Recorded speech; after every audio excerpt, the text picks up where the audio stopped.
Aê, santidade!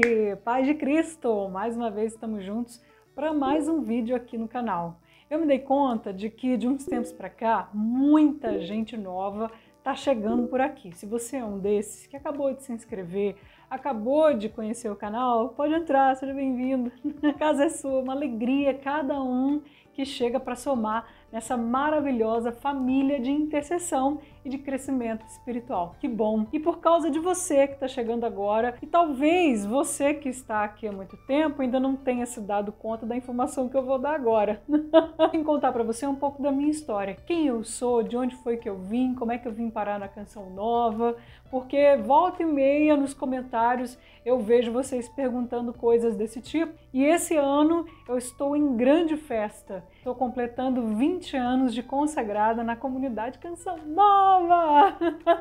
20 anos, gente, de consagração aqui na comunidade Canção Nova. Para quem não sabe, né, eu pertenço à comunidade católica Canção Nova. Hoje morando no polo de Cachoeira Paulista, no interior de São Paulo, aqui pertinho de Aparecida. Então, se você vier a Aparecida, dá uma passadinha por aqui para conhecer o Santuário do Pai das Misericórdias e a sede da Canção Nova. Que bom é receber você aqui, que alegria é poder receber você aqui. Então vamos lá, vou abrir o coração aqui e vou partilhar com vocês um pouquinho da minha vida, um pouquinho da minha história. Sou carioca, esse ano completarei 43 anos de idade e 20 anos de comunidade Canção Nova, 20 anos dessa felicidade que é estar na comunidade Canção Nova. Nasci no Rio de Janeiro, nasci em Cascadura. Ah, mas você não tem sotaque? Não tenho mesmo, porque logo que eu vim para Canção Nova, eu fui trabalhar na rádio, não podia ter sotaque nenhum, e então eu acabei estudando, treinando para tirar o sotaque. Trabalhei durante 14 anos na Rádio Canção Nova, nas redes de rádio pelo Brasil. Enfim, não pode ter sotaque no rádio, por causa disso eu acabei perdendo. E também pela mistura, né? Porque aqui tem gente de tudo quanto é canto, todos os sotaques acabam se misturando aqui, não tem jeito. Você chega de um jeito aqui, mas a convivência, a vida fraterna, conversar com todo mundo, cada um com um sotaque, com uma educação, com um jeito diferente, você acaba dando um pouco de si e ganhando um pouco daquilo que é o seu irmão. Então vai misturando, né? 20 anos misturando, virou esse sotaque que vocês conhecem aí. Um pouco mineiro, um pouco paulistano, um pouco capixaba, enfim, vai se misturando, né? Mas originalmente eu sou carioca da gema. Quando eu nasci, eu era gêmea, minha irmã gêmea, meu Deus do céu, Luciana. Ela faleceu poucas horas depois do nascimento. A minha mãe não sabia que nós éramos gêmeas, naquela época não tinha assim facilidade de ultrassom, essas coisas todas, né? Foi saber no momento do parto. Nós nascemos aos 7 meses de gestação, apressado, por isso que eu sou apressada assim para tudo.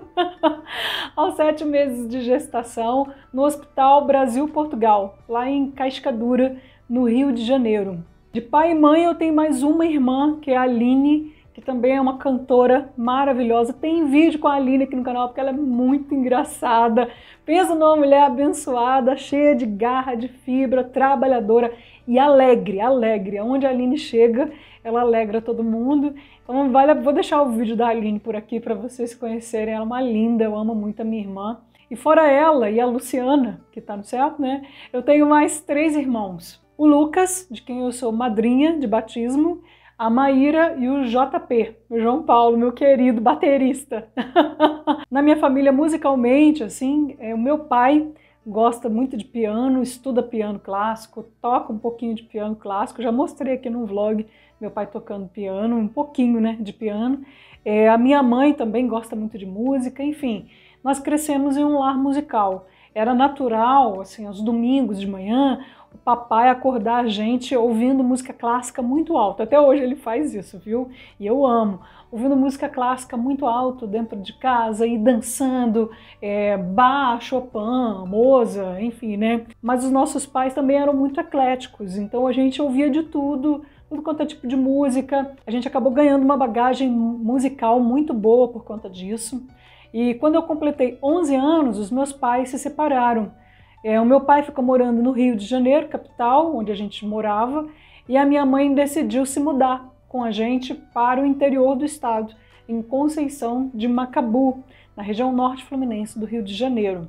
Quando nós fomos para lá, foi um momento muito duro, muito difícil de ficar longe do meu pai. Porque pensa assim, aquela garotinha que o pai é o galã, apaixonada, eu sou apaixonada pelo meu papai até hoje. Papaizinho, I love you. Ele é inscrito aqui no canal, sou muito apaixonada pelo meu pai até hoje, mas naquele momento foi muito duro para mim ficar longe do meu pai, porque dava ali mais de 3 horas de viagem, né, longe do meu pai, então não era sempre que a gente conseguia estar junto, mas os momentos que a gente estava junto eram muito intensos. Nessa época, minha mãe tinha uma casa de música ao vivo, se chamava O Casarão, e as instalações do casarão ainda existem lá em Conceição de Macabu. Realmente um casarão com vários quartos enormes assim, e uma área na parte de trás com palco, com bar, essas coisas todas. E naqueles quartos tinham estúdios improvisados, né, onde as bandas que tocavam na casa ensaiavam. Então eu curtia ficar ali vendo eles ensaiando, e geralmente eles queriam cantar alguma música, tipo de Gonzaguinha, Chico Buarque, alguma música de MPB, e não sabiam a letra, e eu sabia, então eu ensinava, porque eu cresci ouvindo, né, então eu ensinava a letra. Numa dessas eles me chamaram, mano, você não quer vir cantar com a gente uma música nessa noite? Então eu ali, aos meus 13 anos, eu subia no palco para cantar uma música. E aos poucos foram virando 3, 4. Eu lembro que nós fizemos um grupo de bossa nova, com um repertório muito bom, eu gostava muito, sempre gostei muito de bossa nova. E eu sabia cantar as músicas, eu conhecia as harmonias, né, de tanto escutar repetidamente, né, então eu conhecia. Então eu subia para cantar, de 2, 3 músicas, passou a ser uma noite inteira. Minha mãe, nessa época, fez um encontro pessoal com Cristo e viveu a experiência do batismo no Espírito Santo num grupo de oração da Renovação Carismática na paróquia. E ela começou a querer transmitir aquilo pra gente, pra mim e pra minha irmã. Ela começou querendo que a gente também experimentasse, porque como nós estávamos sofrendo com a separação deles, ela também estava sofrendo, né? E como, né? Então aquele momento de batismo no Espírito Santo e aquele grupo de oração estavam fazendo muito bem para minha mãe, e ela queria que a gente fizesse também essa experiência. Ela insistiu muito, muito mesmo, e eu ia cortando volta, né, da mamãe, naquela época, adolescente, Ana Lúcia adolescente. Eu não era uma adolescente, assim, de ficar paquerando, de querer namorar, não. Eu vivia muito a dor da separação dos meus pais, muito melancólica, eu tenho um temperamento melancólico, então eu vivia isso com muita profundidade. E de certa forma isso me fazia eu me fechar em mim mesma. E a mamãe via isso com uma certa preocupação, aquela preocupação de mãe, né, que fica ali, mas tem que fazer amigos, vai na igreja, vai na paróquia, tal, aquela coisa toda. E que bom que as mães, se tem alguma mãe aqui assistindo, insista com os seus filhos, porque pelo menos para você parar de falar, eles vão. E foi isso que aconteceu comigo. Para minha mãe parar de falar na minha cabeça, eu decidi, eu vou logo nesse grupo de oração. Naquela semana ia acontecer no domingo um encontro de jovens na paróquia, e ela insistiu muito, muito, muito. Estava cansada porque eu tinha cantado no sábado, mas eu levantei cedo no domingo e fui na missa.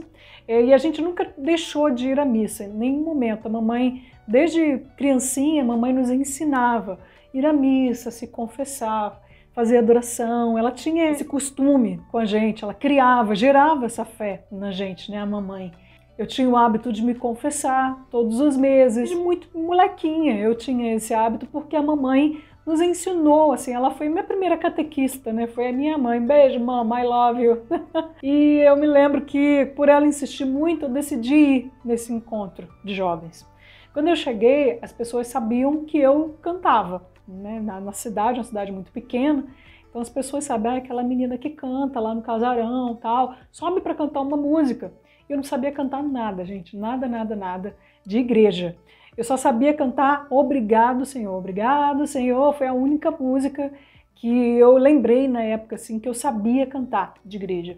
E aí eu subi no palco daquele salão paroquial e cantei Obrigado, Senhor. Há alguns anos ela foi regravada pelo Eugênio Jorge, né? Porém eu nem sei quem é o autor dessa música, se alguém sabe, deixa aqui embaixo no comentário. E quando eu subi para cantar, eu tomei um impacto no meu coração, na minha alma, porque eu olhei para as pessoas, os jovens que estavam ali, as pessoas que estavam ali, tinham freiras, tinha padre, tinham jovens ali naquele encontro, e as pessoas olhando para mim cantando, e as pessoas estavam cantando junto comigo, e louvando a Deus. E foi a primeira vez que eu fiz essa experiência na minha vida, de que a minha musicalidade não estivesse gerando pecado na vida das pessoas. Porque era isso que eu via quando eu cantava na noite, sabe? Às vezes eu via assim, o pai de alguma coleguinha minha da escola traindo a mãe lá, às vezes eu via pessoas se drogando, pessoas bebendo, e muito bêbadas, fazendo vergonha e tal.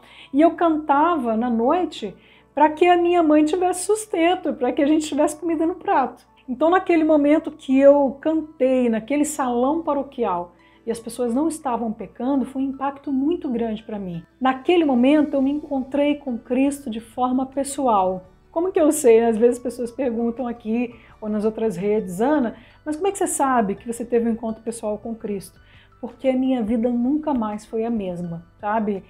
Teve o antes daquele encontro e o depois daquele encontro.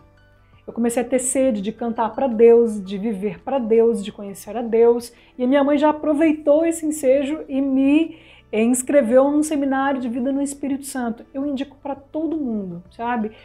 Eu sei que aos poucos as atividades nas dioceses vão voltando, né? Nos grupos de oração. Então, se vai acontecer, às vezes até online mesmo, um seminário de vida no Espírito Santo, faça. E eu fui fazer esse seminário de vida no Espírito Santo, também por muita insistência da minha mãe. Eu fui fazer esse seminário. Quando eu cheguei lá, as pessoas falavam de um tal de efusão do Espírito Santo, efusão do Espírito Santo. Eu já contei isso aqui em alguns vídeos aqui no canal, mas vale a pena relembrar. Era um fim de semana, um retiro numa casa de retiros em Macaé, ali no interior do Rio. E eu fiquei ali participando do seminário de vida, tinha umas palestras sobre Jesus Salvador, sobre pecado e salvação, conversão, tal, o querigma, né? Ia sendo pregado e todo mundo falava do dia da efusão, que ia ser só no domingo, que ia ser o último, tal, não sei o quê. E quando chegou o bendito do dia da efusão, eles dividiram a gente em grupos e a gente entrando no salão onde estavam cantando músicas do Espírito Santo, e naqueles grupos, cada grupo daquele, um dos servos que estava servindo naquele encontro ia rezar por aquele grupo. E uma pessoa veio rezar por mim, eu estava achando tudo muito estranho, porque as pessoas estavam orando em línguas e eu nunca tinha ouvido aquele tipo de oração. E é assim mesmo, viu, gente? No início você acha muito estranho, porque você nunca viu aquilo. Eu achava assim, estão rezando em árabe. Alguém ensina árabe em Macaé, eu não estou sabendo. E eu achei muito esquisito, só que a paz que existia naquele lugar era imensa. E eu, com meu coraçãozinho de adolescente, sofrido, machucado, naquele momento, escuro, né? Eu senti realmente o Espírito Santo iluminando meu coração. E aquela paz tomando conta de mim. Então eu só pedia, vem Espírito Santo, vem Espírito Santo. A pessoa que rezou por mim me orientou assim, vai repetindo, vem Espírito Santo. E toda vez que eu rezo com alguém ou num grupo de oração, no encontro, eu sempre digo isso, repita, vem Espírito Santo. E diga ao Espírito Santo em que área da sua vida você precisa da companhia dele. Naquele momento eu precisava do Espírito Santo para me situar na minha cabecinha de adolescente, que de repente não tem mais o pai e a mãe morando debaixo do mesmo teto e que tem a sua vida totalmente envolvida. Eu me envolvi totalmente nessa realidade, uma tristeza muito grande, uma dor muito grande, mágoa, enfim, tudo isso que estava acontecendo comigo. E eu fui dizendo isso ao Espírito Santo, e eu disse para o Espírito Santo, quando eu voltar para casa, eu quero que você volte comigo.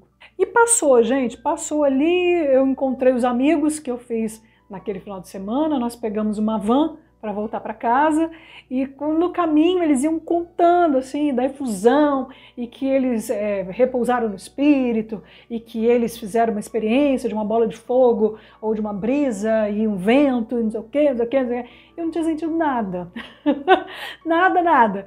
Porém, aquela paz lá daquele momento continuava no meu coração. Quando eu cheguei em casa, a mamãe perguntou, né, e aí, o que aconteceu lá, como é que foi? Eu falei, foi bom, mamãe, foi bom.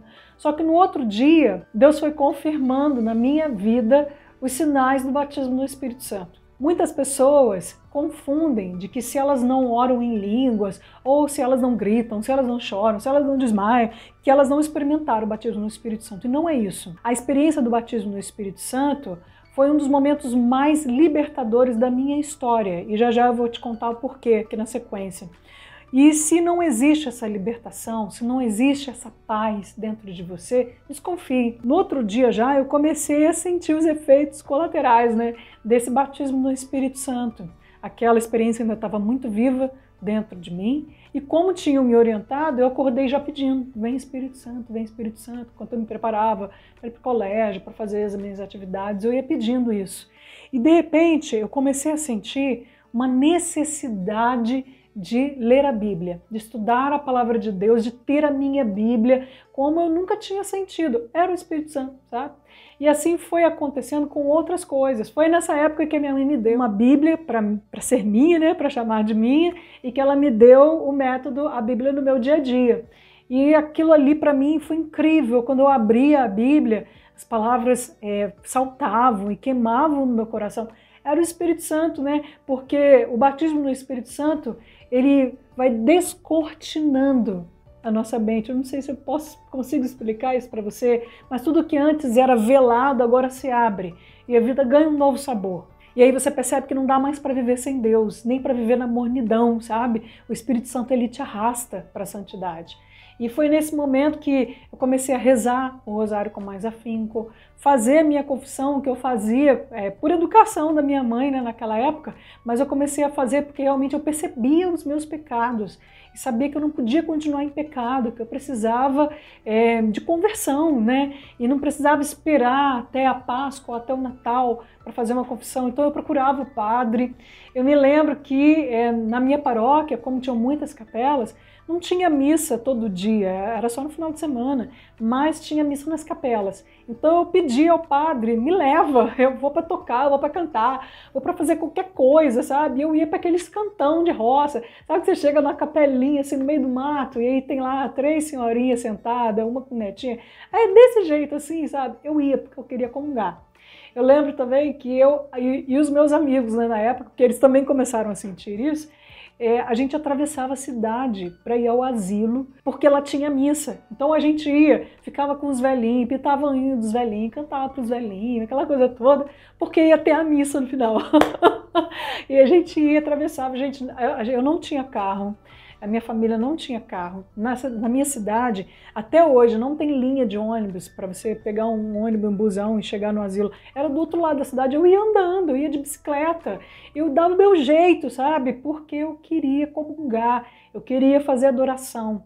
Quando dava domingão, assim, do Faustão, né? Em vez de ficar lá estirada no sofá, eu pegava a chave da capela, não tinha ninguém na paróquia, eu entrava lá e ficava lá adorando a tarde todinha, porque eu tinha uma sede de Jesus. Por causa desses efeitos, Deus foi trabalhando o meu coração, aquele coração que antes era escurecido, magoado, triste, sabe? Preso na sua tristeza, se justificando até na sua tristeza. Naquele momento o Espírito Santo me chacoalhou e ele foi me curando, ele foi abrindo a minha visão para coisas que eu não enxergava até então e que eu precisava avançar. Sai desse marasmo, levanta e anda. Em nome de Jesus Cristo, levanta e anda. E foi isso que o Espírito Santo fez comigo. Como Pedro fez com aquele paralítico na beira do templo, né? Levanta-te e anda. Desse jeito mesmo, o Espírito Santo fez comigo. E eu comecei a andar, sabe? Eu comecei a andar, eu comecei a enxergar a ação de Deus na minha vida. Eu fui perdoando meu pai, minha mãe, minha família. Como foi lindo, um crescimento espiritual muito grande depois do perdão. Não guarde, não retenha o perdão, porque isso só dificulta, isso só paralisa a ação do Espírito Santo em você. Eu vi o Espírito Santo me guiando durante todas essas etapas até que eu conhecesse a Canção Nova, porque eu comecei a sentir uma inquietação muito grande. Era maravilhoso ir nas paróquias, ir no asilo, ir no grupo de oração toda semana, tal. Porém, eu senti uma vontade de ser mais de Deus, que eu podia ser mais. Então eu comecei a procurar, eu procurei na comunidade Shalom, Movimento Focolare, maravilhosos, né? Até que eu encontrei a Canção Nova. E eu fui fazer encontro vocacional. Já sei que muita gente vai dizer assim, como é que faz encontro? O que precisa fazer encontro vocacional na Canção Nova? Já vou deixar no Instagram, você segue o perfil @vocacionalcn. Pelos directs, as meninas de lá são maravilhosas, um beijo para vocês, viu?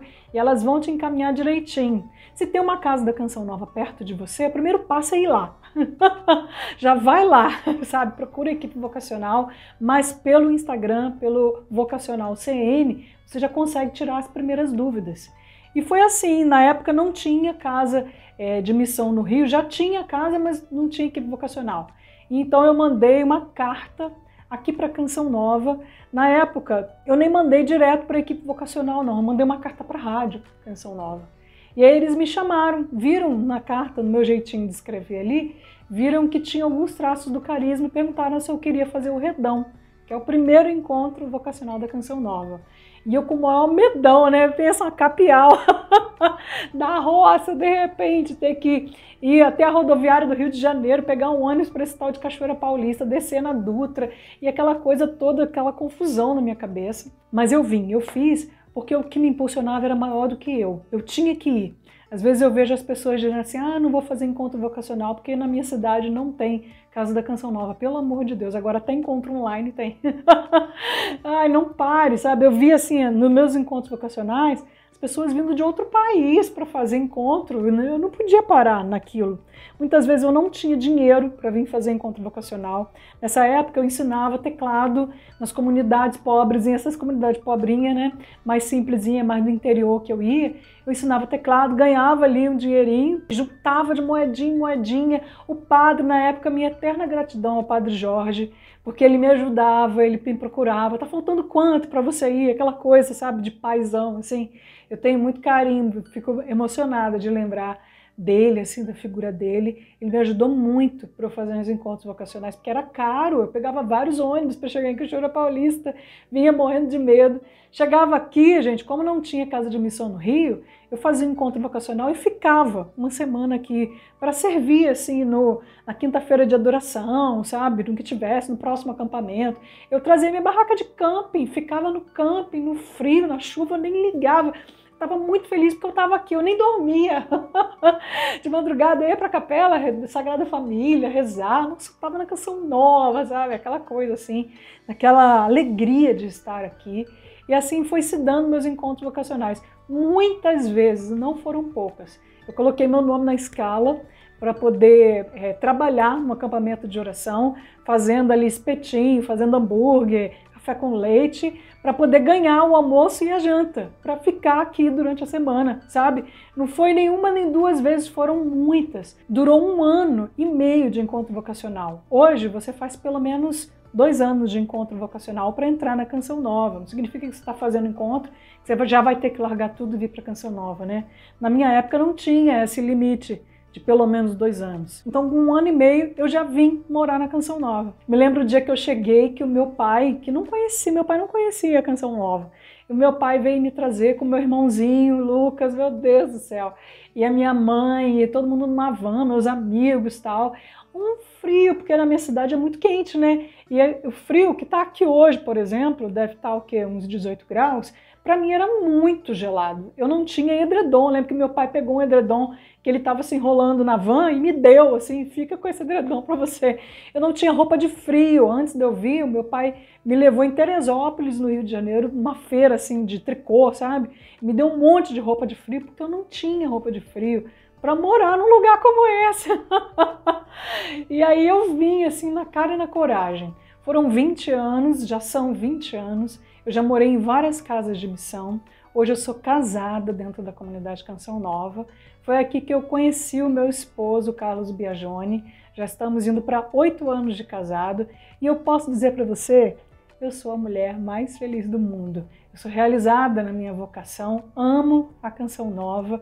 Não existe um outro lugar onde eu queira estar hoje. Tudo que eu desejo para você é que um dia você encontre a vontade de Deus para você, porque não existe coisa melhor nessa vida do que realizar os sonhos de Deus. Se você ficou com mais alguma pergunta, quer perguntar sobre algo que eu não contei aqui, deixa no comentário. Vai ser uma alegria interagir com você. Em julho, né, agora mês que vem, mês à frente da data que eu estou gravando esse vídeo, vão se completar exatamente 20 anos que eu estou morando aqui na Canção Nova, dia 29 de julho. Então daqui para frente eu vou gravar mais vídeos falando sobre a minha vocação. Vou pegar as perguntas de vocês e vou levar isso para os próximos vídeos, tá bom? Um beijo no coração Obrigado pela companhia e que Deus te abençoe.